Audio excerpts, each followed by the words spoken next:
Today, I want to go into once again sort of some of the things that Peterson did.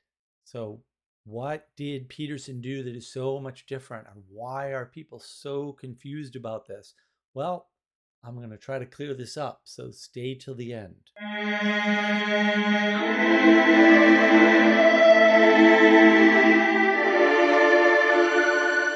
So, I've talked about this a couple of times in the past. What did Jordan Peterson do? And a lot of people are talking about this again.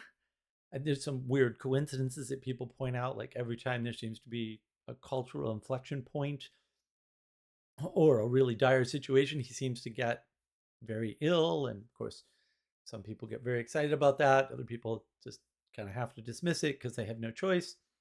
And it just seems like this talk is coming up again. And while we're getting closer, we're using the right terms now. Materialism is the problem, right? Not quote modernity.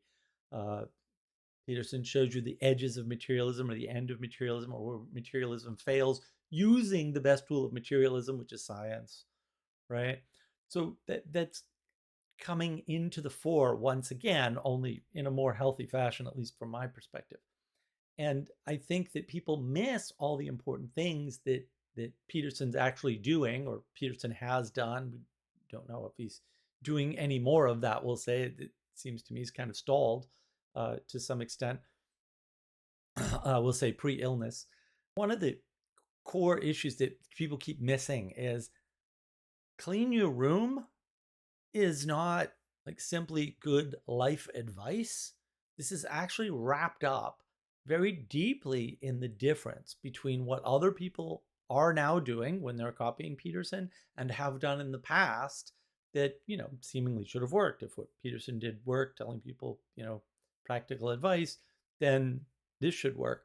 I think this aspect of bridging is really important, right? Peterson's bridging this intellectual, thinky, talky world with practical advice. And the thing is, that shouldn't work, right? Unless you understand a very important piece.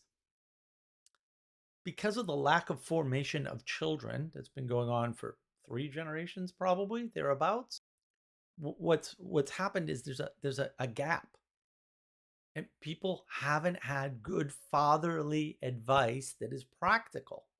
They've had advice like go to college and you'll get a good job. That's not practical advice, and it turned out to be wrong at the same time. It seems like practical advice, right? So you can, things like, oh, you can try this and see what you like in life. No, that is actually not the right thing to tell people at all, especially not young people, but not even older people. And people have a very hard time deciding what they want to do in life. And I know it's not everybody, and that's what fools you. It's like, well, maybe you're one of the people that didn't need that or doesn't need that and can actually figure it out for themselves. Well, congratulations, you won the lottery effectively. That's not most people. And it doesn't really matter what you want to do. Like, I want to play guitar. If I had tried to do a career in playing guitar, I would not have done well because I can't play guitar. It's not that hard, right? And so you don't want to go with what you want. You want somebody to give you practical, balanced advice about what options are best for you, even if you don't understand why. That's fatherly advice. So Peterson takes fatherly advice, pragmatic, practical fatherly advice, like clean your room, pet a cat, simple sounding things that sound almost banal and basic and obvious, but they weren't. Why not? Interesting, right? And then he gives you a reason in the thinky talky space using the psychological frame, which I'm not particularly a fan of, but also, hey, it worked. He's very good at it.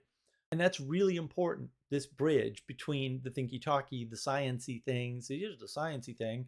And so you should pet a cat. Yeah, absolutely. There is a scientific materialistic reason why these things work.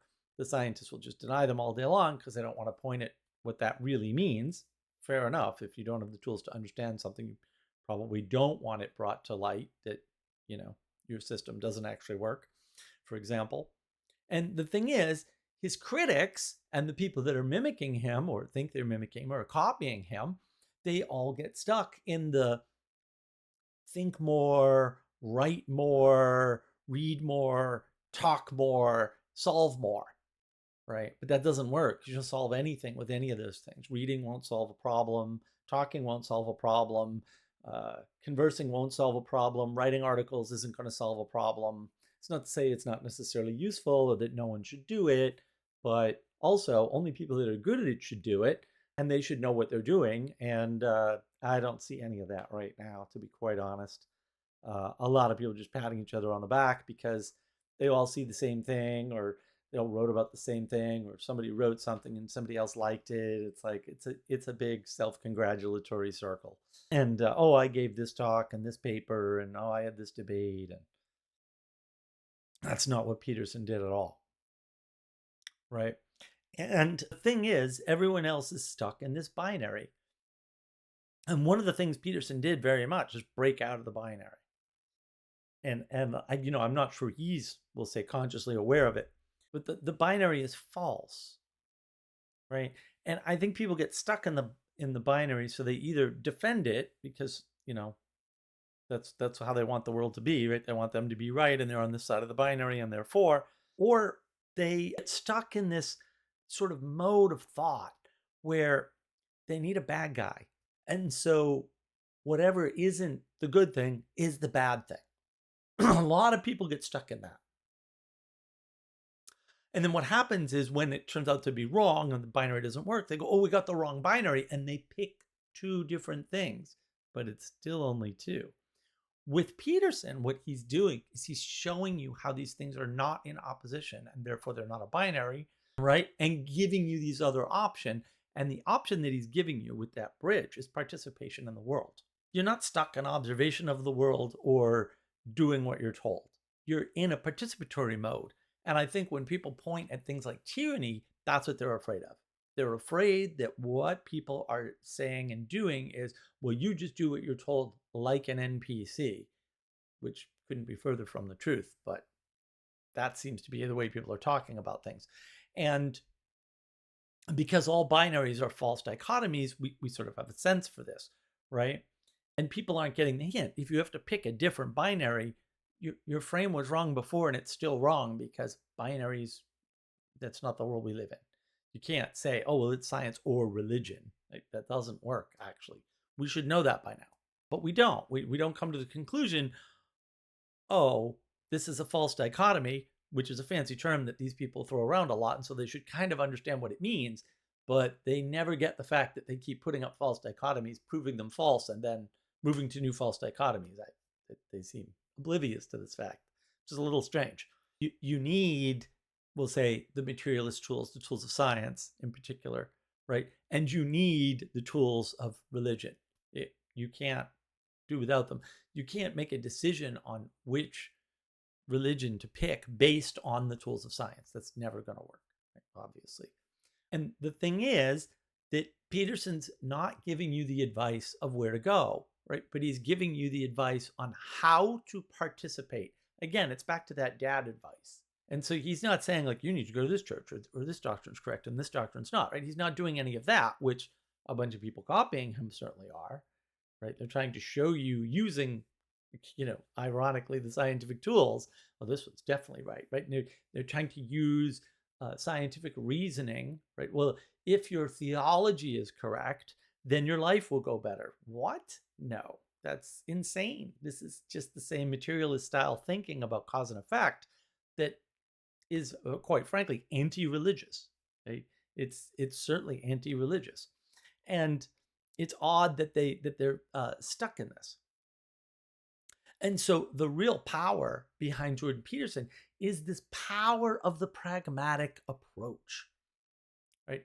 He's linking psychological theory not to the more thinky talky sorts of aspects, but to actions you take to address issues. And when he talks about his clinical practice, that sounds a lot like what he's talking about. He's saying, If you want to address a fear of going in an elevator, you get somebody to first look at the elevator from far away, and then you get them closer and closer and closer. That sounds very pragmatic. It doesn't sound like you're sitting down and just chatting about elevators all day until finally they integrate it into their psyche. No, that's the thing. This whole idea of so-called exposure therapy or whatever, that works because it's a practical way to implement some of the results of what the psychological theories state. To be a little fair to psychology, which I still hate and find horrific, it's a whole different approach. And when you have that different approach, things change. And you can add to that sort of the factors of Jordan Peterson. So one of the factors is he's a great man, and he's in the right place at the right time, and he's got a goal. And that goal is to get his message out. Whatever message that has been over time and how it may have changed, not relevant. Also, definitely that happened. His message changed over time, particularly if you watch his older stuff on Canadian public TV, because he was always trying to be, on TV in the spotlight. And fair enough, someone's got to be there. I'd rather have it be him because he seems like a decent guy than 99% of the entertainers and almost 100% of the so-called journalists that we see. So I'm all for it, right? I'm not going to ding somebody for wanting to fill a space that exists if they're good. I don't even care if you're good at it. I care if you're a good person. He's certainly a good person, if nothing else. So, a lot of people will go after his theories. He's a great man, right? He's very good in a number of domains, and he sees things at a layer that most people don't.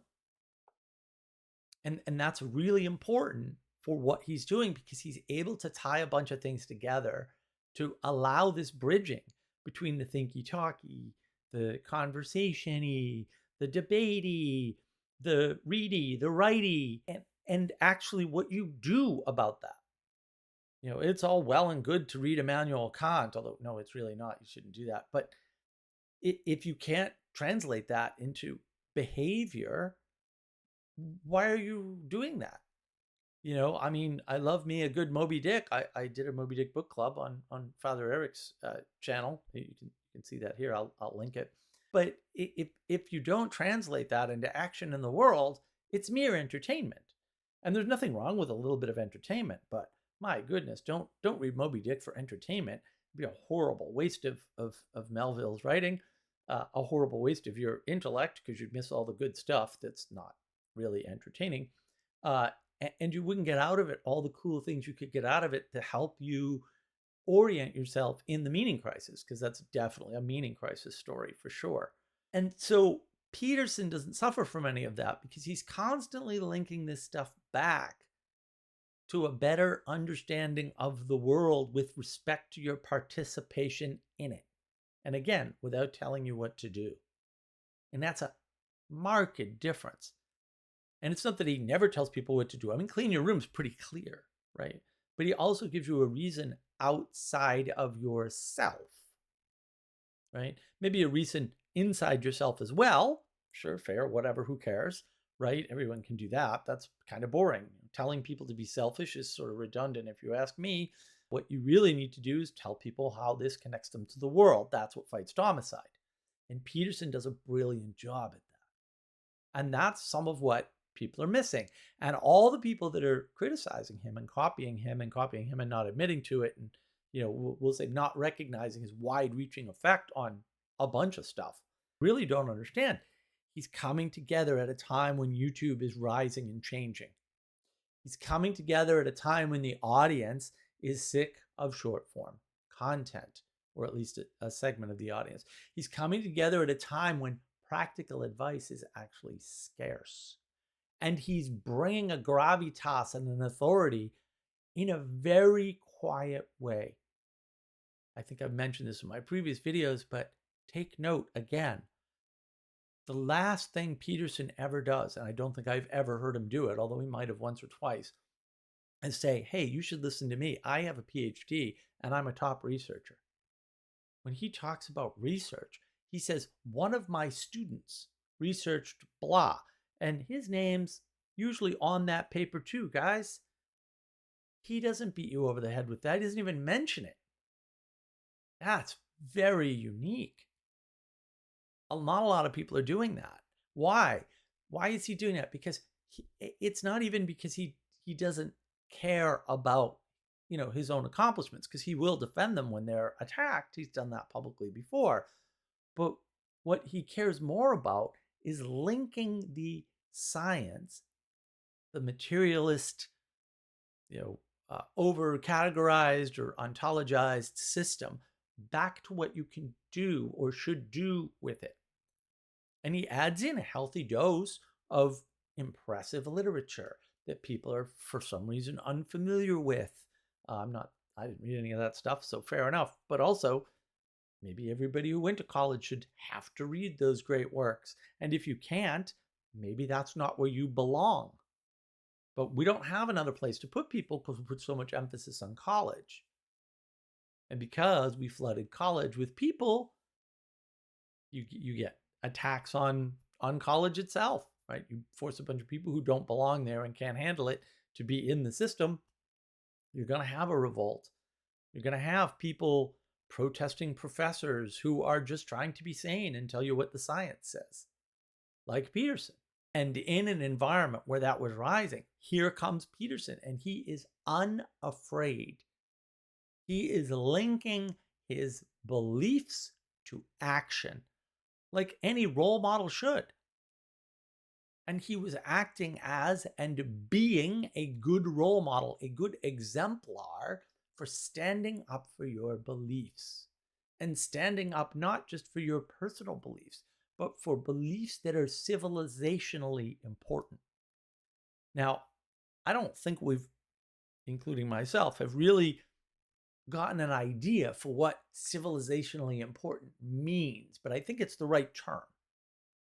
Right? It wasn't merely like, oh, we need the gender binary because blah, like some people will argue things like that, and that's fine and good and all that. Peterson is arguing it because it's important for our civilization that we maintain, roughly speaking, this fiction, because it is in fact a fiction, of Western values. There are no Western values. Free speech is only in the United States, really. Sorry, guys. That's why they've never had it in Europe or the UK, and they still don't, which is why they don't have it. It's not like they threw it out. They never had one to throw out, right? That fiction, if it is a fiction, is useful, we'll say. And we could get into how this places cracks in the World War II consensus, right? Which is really the myth of World War II. I've talked about that elsewhere, obviously, a couple of times, in fact.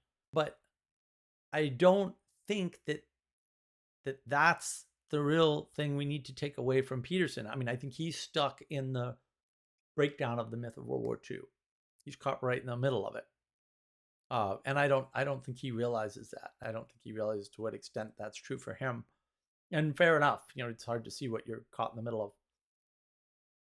But he does draw things together and give out that fatherly, pragmatic advice, and at the same time shows you the limits of the tools of science, which pretty much no one else has been doing.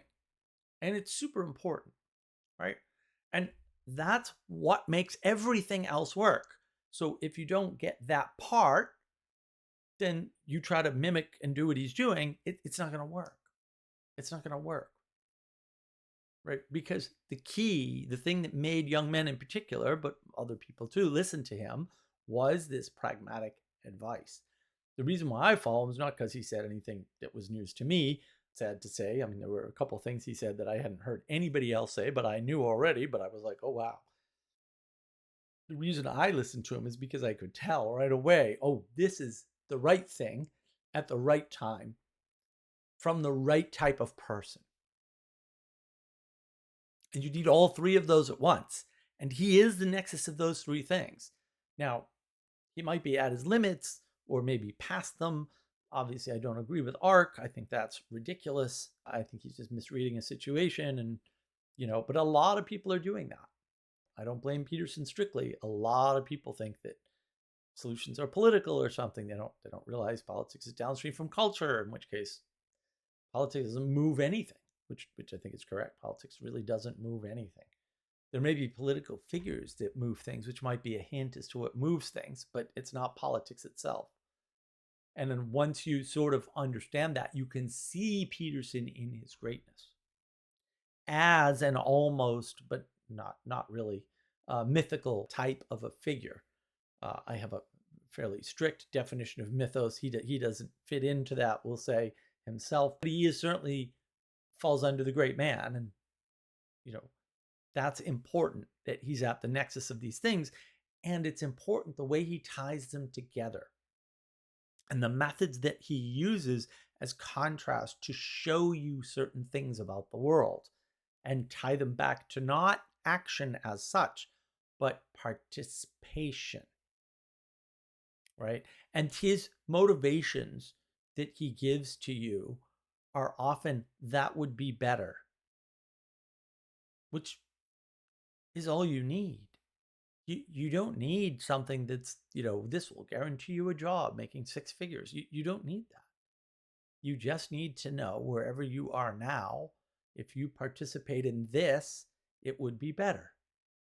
It's a very small step. But, the walk of 1,000 miles begins with a single step sort of thing. Peterson's got that down. No one who's copying him understands any of this. And I do mean any of it, which is kind of sad. And fair enough. Like, most people see what they know. Right? You see somebody, looks like he might be preaching, right? Maybe there's some preacher aspects to it. And you say, oh, I'm a better preacher than he is. And you probably are, because he's not a preacher. Fair enough. And then you go and preach thinking, aha, I will definitely steal his audience because I've got better preaching skills. Or you see some of the scientific arguments he's using, and you go off and you say, you know what? He's missing all these elements of scientific argument and things he's talking about. I'm going to go off and do that. Fair enough. But it's not working, is it? No, they're not stealing Peterson's thunder at all. That should tell you something, that he's been around this long and still persists. And sure, there's been waves or cycles, ups and downs, but his core message remains largely unassailed. And he was right about an awful lot of things. And that should count for something. And it does with a lot of people. And that's what has made him and kept him, because the kept is important too, successful.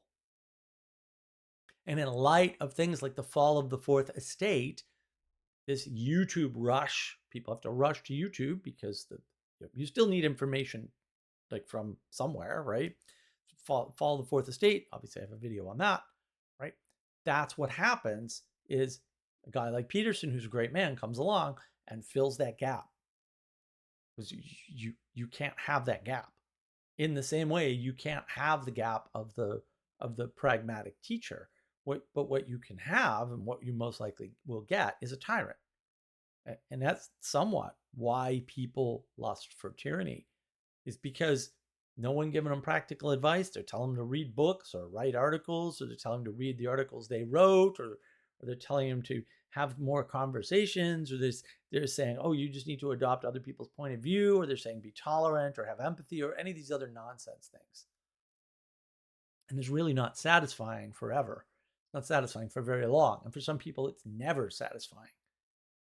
So of course they want to be told what to do. Because ultimately we all have to be told what to do. The question is how. And if you want a master class in somebody telling you what to do without being overly tyrannical about it, or tyrannical at all would be my argument, then you just need to look at Jordan Peterson and pay very close attention, particularly to maps of meaning. Watch all of them if you can. But any of his classes and a number of his talks, certainly any of the talks that he gave on stage as part of his so-called book tour, and I got to attend one. They're pretty amazing events, and the people there were really special. You want to talk about filtering for motivated people with lots of energy and focus? Boy, Peterson really drew those kids in. It was amazing, and they'd all dress up too. So there's something there. It's something substantial. And before you go and mimic it or try to improve upon it, heaven forfend that you try to do that, you should understand what it is, like really deeply too. And I don't think one person can do that on their own. I mean, I've spent, the better part of 6 years here doing that, probably a little bit longer actually. And I had a lot of help along the way, 300 pages of notes, mostly on John Vervaeke's work, to be fair, but John and Jordan worked together, and very, very interesting that the overlap there. There's quite a bit of overlap actually. And I personally saw this, very early on, right? That's why I was very excited about John Vervaeke's practices, which is the thing I more specialize in, is practices. That's what the Mark of Wisdom group is doing. Practices. How do we get people into practices, right? We've got the book now, right? We've got a board game coming. We're working on these things as best as my little part-time volunteer army can. The practices, the practice causes the participation, shows you the way to participate. That's the important part of the work, right? And that's what we focus on. So you kind of have to understand the participatory aspect of you being in the world and not being tyrannized by the world. So just go and be more deliberate, be super careful, and look at what Peterson has said and continues to say. To some extent, that message that hasn't gone away and still resonates with the same type of people, even though maybe there are fewer of them because a bunch of them kind of graduated in a sense from Peterson's original work. And I hope that if you do that, you'll start to see how complex his nexus point at this time and place really is. And maybe you can contribute to his work and move it forward using whatever skills you have once you have a deeper understanding of what he really did. And to that end, I thank you for your participation in watching this video, because it means you've dedicated your time, energy, and attention to this.